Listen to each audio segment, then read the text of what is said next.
every week and stay ahead of the curve. US Election Watch, your front row seat to democracy in action. And now joining us are Ismail and Tyro. A very warm welcome to NDTV. My first question to you, Ismail. Of course, your character is a new addition to Tolkien's world. Was there any pressure or did you take any inspiration to develop the character, or was it written so well that you didn't have to do much? No, there is pressure, of course. There is pressure, but I was very ready to enter Tolkien's world. I'm a huge fan, and I wanted to do right by it. I love the elves. I love all things Tolkien. So it was just for me just an incredible opportunity to just make something very, very, very cool. You know, it's written beautifully, but with a lot of space for me to also be creative.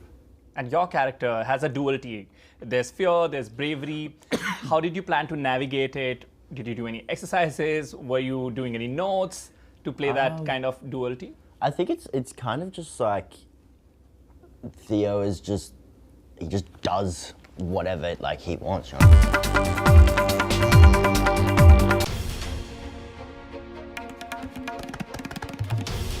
This is NDTV.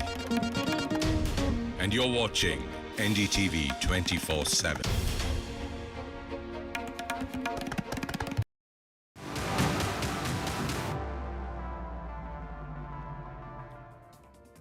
This is the US election show. I'm Gaurie Dwivedi. Let's kickstart the show with headlines. First up, Donald Trump's call for army to handle enemies on election day sparks outrage. The blue camp slams former president for saying armed forces should turn against enemy within when voters go to polls. Both candidates engage in dueling Pennsylvania appearances. Kamala Harris terms Donald Trump's behavior unstable, unhinged after he sways to songs on stage. Donald Trump gears up for the Economic Club of Chicago interview before traveling to battleground state of Georgia. Kamala Harris, meanwhile, is set to be interviewed by Detroit radio host.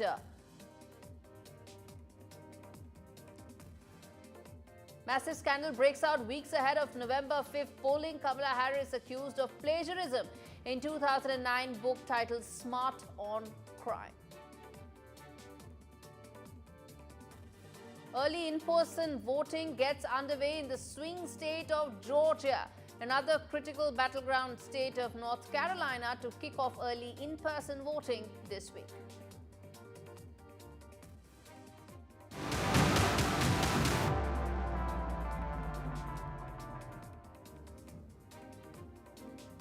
All right, 21 days to go to the race to the White House. Two critical battleground states, that's Georgia and North Carolina, are kicking off early in-person voting this week. In Georgia, voters can head to the ballot box starting Tuesday, and early in-person voting begins in North Carolina later this week. In Georgia, new laws have expanded early in-person opportunities. Fewer drop boxes are now available, making the option less appealing. Meanwhile, North Carolina is still reeling from the damage caused by Hurricane Helen. As both campaigns make their final pitches, Kamala Harris will participate in a radio town hall and an event with black entrepreneurs in Michigan. Donald Trump is headed to Georgia to participate in a town hall with women. In fact, Donald Trump's call for army to handle enemies on election day has sparked outrage. Blue camp has slammed the former president for saying armed forces should turn against enemy within when voters go to polls. There's been a huge backlash to Donald Trump's enemy within comment, and he has suggested that the army must come up against the enemy within, quote unquote. Take a look at this report that tells you the story in detail. We come back and talk more on that. I believe so strongly that a second Trump term would be a huge risk for America and dangerous.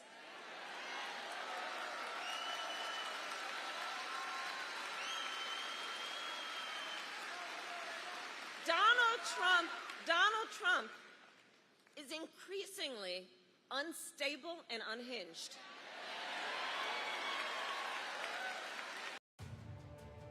With only 20 days left to the final verdict, Republican presidential nominee Donald Trump has landed himself in yet another political face-off. This time, he made controversial claims about who he sees as a potential threat on the big election day. In a recent interview with Fox News, Trump said the real chaos won't come from foreign actors or his own supporters, but from what he referred to as radical left lunatics. Trump further suggested that if things spiral out of control, the National Guard or even the military might need to be called in to maintain order. Trump's comments drew a strong reaction from Kamala Harris's campaign. And he is out for unchecked power. That's what he's looking for. He wants to send the military after American citizens. Trump continued his hardline stance on immigration, describing immigrants as a threat to the country and framing them as part of the problem. Trump is no stranger to controversy, especially after the events of January 6, 2021, when his supporters stormed the U.S. Capitol. However, when asked if he expected any trouble from his base, Trump dismissed the idea, saying that his supporters wouldn't be the ones causing problems. As Trump continues to deny any wrongdoing in the January 6th insurrection and faces multiple legal battles for attempting to overturn the 2020 election results, he has made it clear that he would go after political opponents if he wins in 2024. Trump even hinted at prosecuting election officials as political operatives who he believes could cheat. As November 5th approaches, Trump's rhetoric shows no signs of cooling down. With Makedia, Samia Afsar for NDTV World.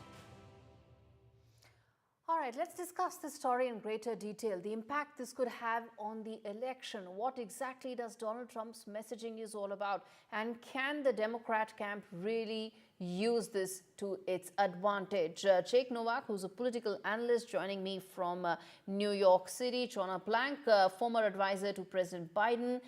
He's joining me from Washington, D.C. And Matt Klink, representing the Republican side, joining me from L.A.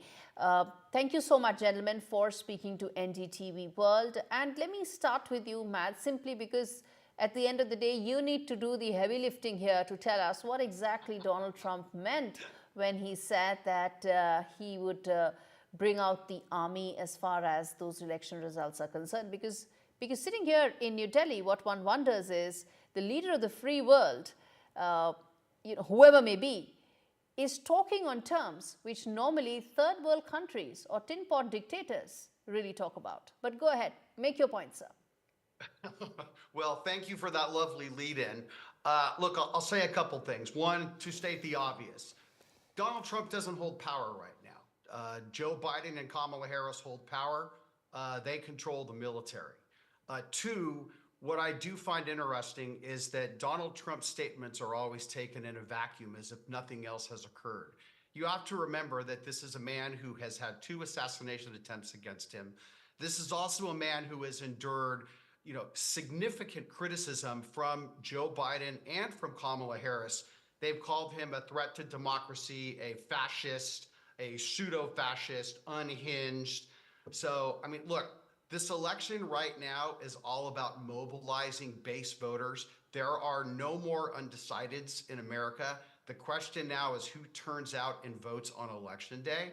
And Donald Trump is going to use every tool in his toolbox, just like Mrs. Harris is using for her Absolutely. campaign. Both candidates are entitled to that. But I want to ask you a follow-up question before I get in the other 2 panelists, which is about the messaging that the former president is trying to send here. Is that a fear, or is there more to this? Is that a fear to whom? Look, I think that what Donald Trump is doing, he is going to motivate his base.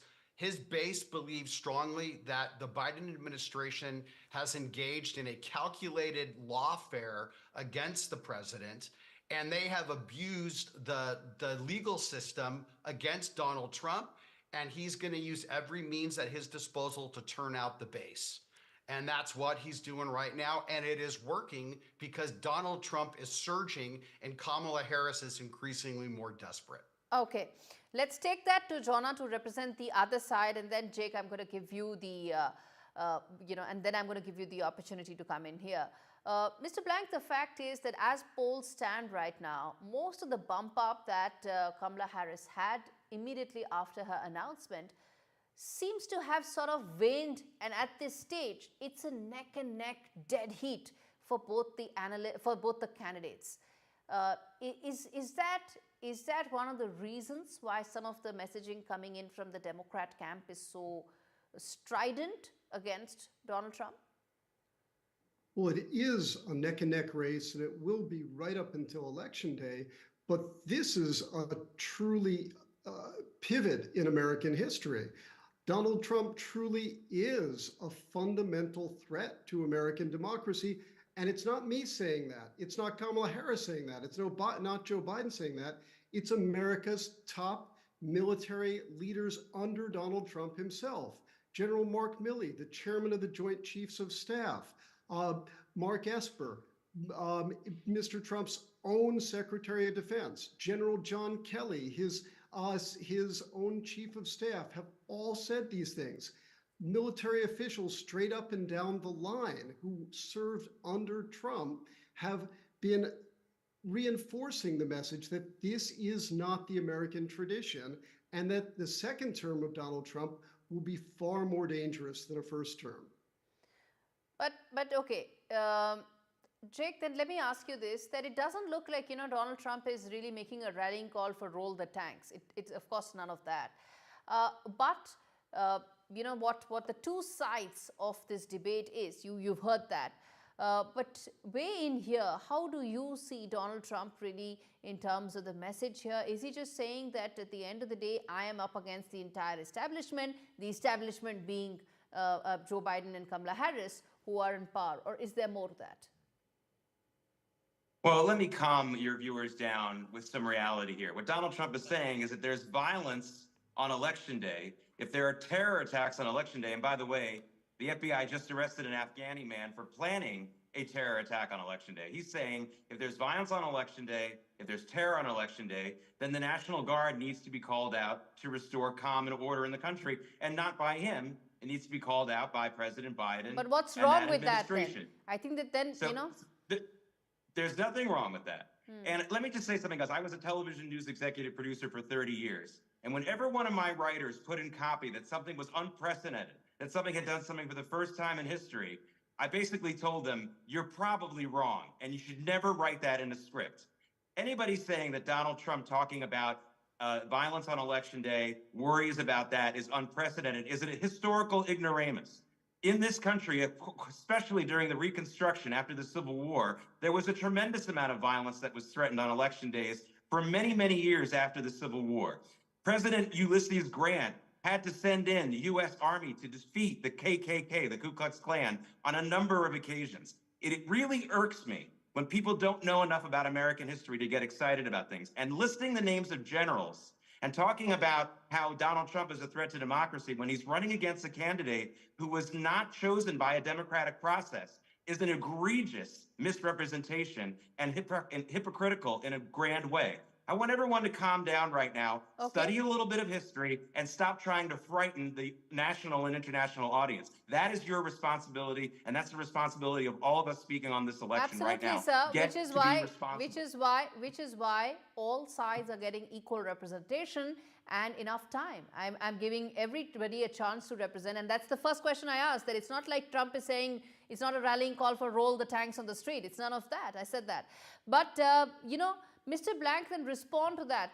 The one thing that Jake mentioned, which is that the Democrat campaign is essentially talking about democracy under threat under Trump, when Kamala Harris hasn't been chosen as a Democrat candidate, but sort of as a parachute candidate. A lot of people are saying that's the first part, and the second part that what Jake said right now, which is that it's just about National Guard coming in at a time of fluidity, political uncertainty in the country. Well, that's not at all what the discussion is. And since we have two Trump supporters, I think I really should get twice as much time here. As Mr. Novak said, we have had political violence in the past, but it's never been directed by a candidate for presidency. It's never been by a former president of the United States. It's always been on presidents trying to tamp down physical violence and use the military to maintain order, not calling on the U.S. military to establish what he himself has said is a dictatorship on day one. So I think we really have to look at, have we ever had a president who has attempted to stage a coup d'etat before? We've had one, Donald Trump. That has not happened before. Okay. I gave you time. As I said, I'm going to give everybody a chance to respond and share their view and put their view out. And stay with me because I want to address several other stories. They all weave in together for the larger who is going to win this in 20 days. But I'm going to put out some of those other stories as well. Stay with me, gentlemen. I want to address the other story, which is about Kamala Harris ramping up efforts to win black male voters. In fact, Kamala Harris, the Democrat presidential nominee, has released Opportunity Agenda that's aimed at black men. The Opportunity Agenda is primarily to ensure that the rents are lowered, they get some aids for being able to pay up the down payment, also legalize marijuana at the federal level. It's right now at the state level, and there's also some talk about giving some loans to about 50, 60 odd black men, the total amount being $1 million. And the first federal ban on corporate price gouging is also being talked about, and a national health equity initiative is what Kamala Harris is saying. But to me, what it looks like is more talk of identity politics. Sitting in New Delhi, I can go on and on and on about identity politics, but what I can say is halfway around the world, that's exactly what I am seeing here. Mr. Blank, let me give you a chance to respond to that.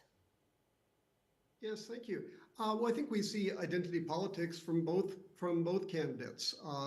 And the Democrats have lost a lot of ground, at least in the polls, with African-American voters and with Latin voters. And this is going to be a real problem for the Democrats if they don't make that up somewhere else.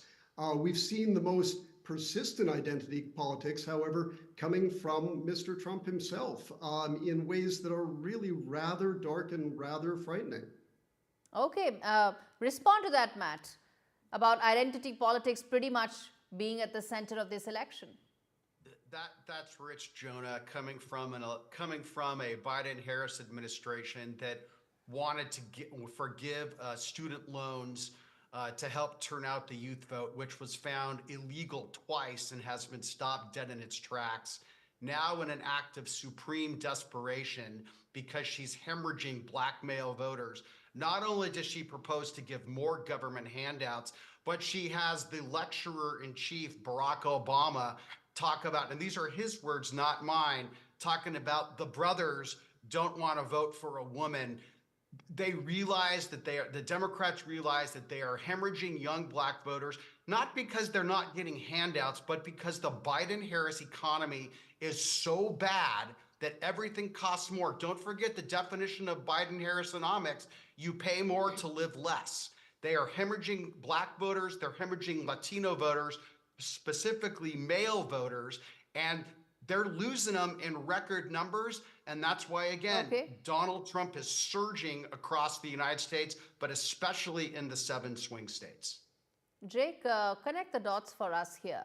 One would imagine that a first woman of color as the presidential candidate being able to reach to or convey her message to the black voters would be that much easier for Kamala Harris as against Donald Trump. But connect the dots. What is it that we are missing in terms of her messaging that it's coming down to this?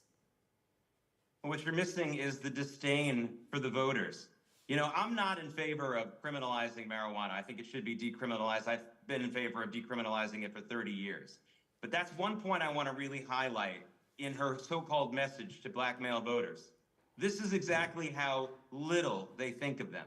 They think that decriminalizing marijuana, legalizing marijuana at the federal level is something that's good for them. I can't imagine something that thinks of people in a more disdainful and sets a lower bar for people than that. Again, I don't want to criminalize. I don't want people in jail for possession or even for selling a small amount to a friend. Don't get me wrong. I don't believe in that, and I never have. But that's the one part of this proposal which really shows you what they think of black men. They think they're pathetic. This is like bread and circuses at the Roman era, but at least in bread and circuses, you got some good gladiator fights that everybody wanted to see. The fact is, this is a handout a policy, and the reason why she's not connecting with black male voters is not because of her policies. It's because she's an ineffective communicator. She cannot connect with voters of any kind, black, white, rich, or poor. Okay, there's more story on the communicator. black lawmakers. In fact, we're staying with identity politics in America. That's a story we are dwelling deep in. But there's more news coming in there, which is that black lawmakers have called for probe of the GOP House candidate. And the Michigan Legislative Black Caucus has called for probe on Tom Barrett. The probe is over the ad that he has given, where he's given a wrong election date. Instead of 5th of November, he's actually put it 6th of November. One would think that the American voters are smart enough to know whom they're going to vote. Of course, they would know the date, but there are factors here involved. The attention to detail is important, and the fact that the charge against him is that he's purposely, on intent, misleading a certain segment of voters by targeting them. Respond to that, Matt. First I'm hearing of it. Again, don't forget we have 435 House members, and I'm in California, not in Michigan. I will tell you, as one who cuts these ads and places these ads for candidates, it is typically not an effective strategy to run ads that have the wrong election date. Rather than thinking that what we say is Occam's razor, the simplest solution is usually the most logical solution. I'm willing to bet that somebody probably screwed up and the ad's probably already off the air. But look, they're entitled to run, they're entitled to investigate it. Fire the ad agency, fire the creative director. That's the first thing I would chalk it up to I would chalk it up to stupidity and an error more than nefariousness. Okay. It's a poor use of campaign resources, I'll put it that way. Okay. In fact, one were to talk about news, well, there's lots coming in from the Fox News network as well, leaning towards the Republicans. They are now set to have a sit-down interview with Kamala Harris. It's a dramatic moment, in fact. There's a recent media blitz that the Democratic presidential nominee has been on. And well, of course, it has led to sharp reactions coming in from Donald Trump. Was expected, but there it has come. And he's also slammed Harris of election desperation. But at the same time, he slammed the network, saying you've been going very weak and soft on Democrats. But at the end of the day, well, the networks need to hedge their risks. Isn't that what it is all about, Jonah? Well, we have a media environment where one station, Fox News, is clearly a propaganda outfit. We have several others. Then why is Kamala Harris going there? I'm sure it was very controversial within her camp, but the rationale for going is that even though this is basically a propaganda outfit, there are millions of Americans who get their news from Fox News. You don't see Donald Trump going on MSNBC, which is a left-of-center news outlet. Would Donald Trump be welcome there? Of course he would. Would Kamala Harris be welcome on Fox? Yes, obviously. Is it wise for them to go there? Well, they reach millions of people. Okay, let's take that tweet of Donald Trump full frame, where he's reacted very sharply because, you know, it's Fox and he has a view on it that's very strong. And viewers can see that tweet. I'm not going to read that. But Jake, respond to the fact that, well, networks are entitled to hedge their risks. It's a very close election. No one knows who's going to win. So that's what they're doing here.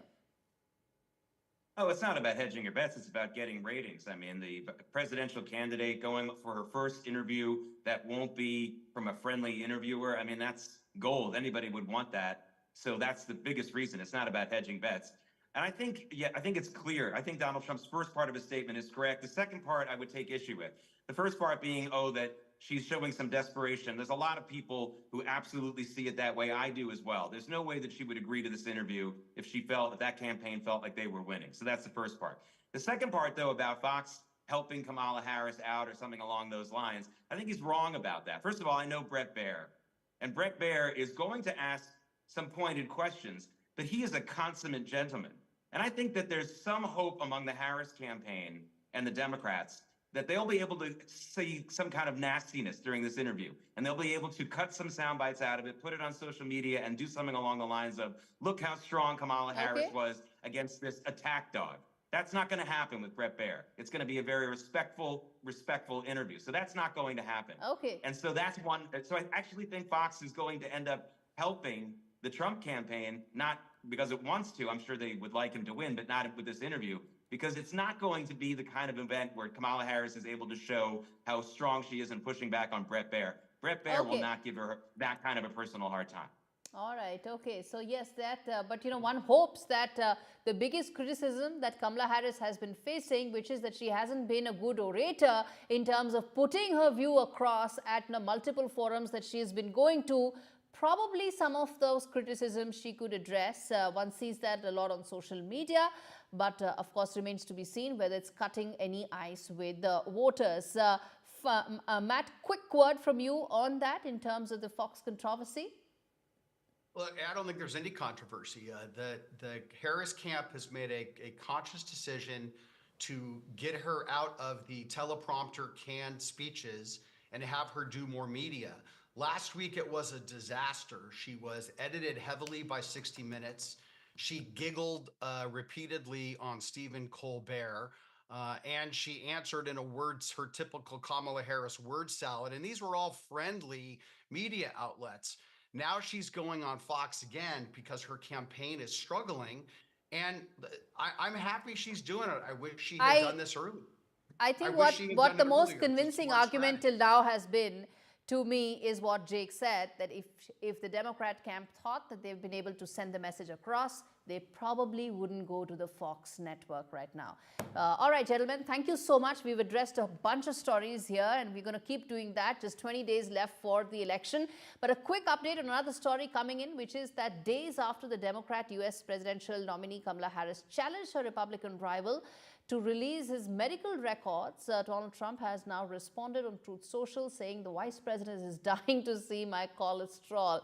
I've put out more medical exams than any other president in history, Donald Trump said on Truth Social while attacking Harris for parts of her medical history being released by her office. Remember, this was a big slugfest between Joe Biden and Donald Trump, where Donald Trump had asked Joe Biden to release his medical records because he had claimed and said repeatedly that he wasn't fit to run for office again. So that's the same controversy playing again, but this time it is Kamala Harris asking Donald Trump, who's the older of the two candidates. All right, that's all the time we have in this edition. Thanks so much for watching.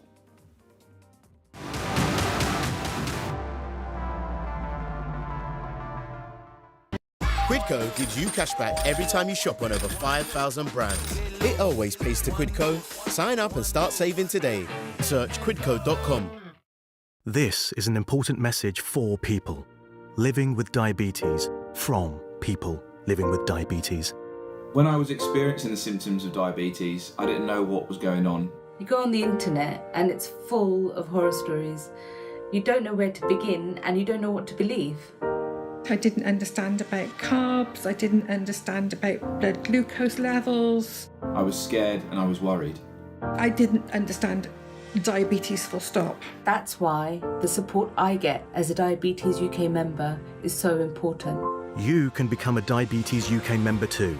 To join us now, just call 0800 144 5406 and become a member today for just £3 a month. When you do, you'll receive a practical guide specific to your type of diabetes and a copy of Balance magazine 4 times a year.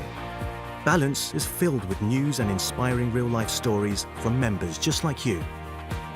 And you'll receive regular emails and vital updates that will help you feel informed and supported.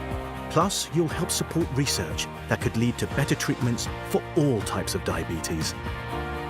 Membership makes life better because you're not alone anymore. Call 0800 144 5406 or go online to become a Diabetes UK member for just £3 a month, because membership can help you learn to live better with diabetes. With II's low flat pension fees, you could retire with more. Really? Open an interactive investor personal pension today.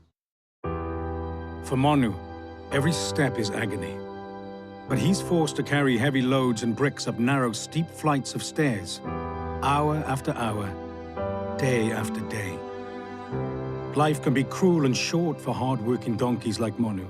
With little food, water, or rest, they must keep going no matter what. Crude harnesses cut into their flesh. Horrific wounds and injuries go untreated. And when they've given all they can, many will simply be abandoned. You could help us treat more sick and injured donkeys. We won't stop until each one has a good life. But we can't do it without you. So please call 0800 035 9305 or text STEP 6 to 78866 and give £2 a month. Your help will be the first step towards a better life for brave donkeys like Monu.